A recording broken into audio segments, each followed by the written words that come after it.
লক্ষ্মীপুর জঙ্গলে একটি গুহায় সিংহ বসবাস করত। সে খুবই ভয়ানক ছিল। ওর গুহার সামনে দিয়ে যে যেত তাকে খেয়ে নিত।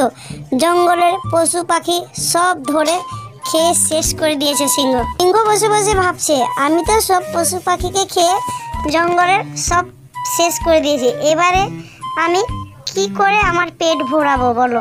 সিংহ চলে গেল অন্য জঙ্গলে পশু পাখির খোঁজে। সিংহ অনেক খোঁজার পর একটি গরু দেখতে পায়, নদীতে জল খাচ্ছে গরুটি। সিংহ বলে গরুকে, এই গরু, আমার খুব খিদে পেয়েছে, তোকে আমি খাবো।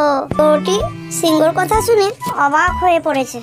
গরুটি বলে, সিংহ মামা, তুমি চিন্তা কেন করছো? খাবে আমায়? দাঁড়াও, আমায় দেখতে পাচ্ছ না, আমি খুব শুকিয়ে গেছি। আমার মালিক যে হারে খাটায় আমাকে খেতে দেয় না। সিংহ বলে, তাহলে আমি কি করব বলো তো? আমার একটু গলার দড়িটা কেটে দাও, আমি পেট পুড়ে ঘাস খেয়ে নিব, নাদুস নুদুস হয়ে যাব, তারপরে তুমি খাবে তো পেট ভরবে ভালো করে। সিংহ গরুর দড়িটা কেটে দিল। সিংহ গরুর অপেক্ষায় চুপ করে বসে থাকলো। সিংহটি না খেয়ে দিয়ে গরুর আশায় বসে আছে কি এই গরু আসবে আর আমি খাবো। গরু এসে জলে ঝাঁপ দিয়ে দেয়। সিংহ বলে, এ তুই কি করলি হতচ্ছাড়ি গরু?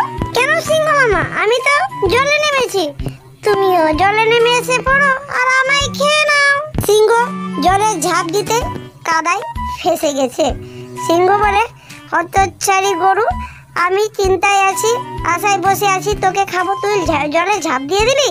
সিংহ বলে গরুকে, এবারে তুই কি করে ডাঙায় উঠবি? গরু বলে সিংহকে, আরে সিংহ মামা, আমায় তো আমার মালিক তুলে নিয়ে যাবে, তোমায় কে কাদা থেকে উদ্ধার করবে বলো তো?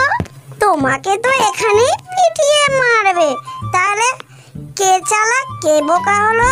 তাহলে বন্ধুরা, গল্পটি কেমন লাগলো কমেন্টে জানাবেন। গল্পটি যদি ভালো লাগে লাইক করবেন, শেয়ার করবেন আর সাবস্ক্রাইব করবেন।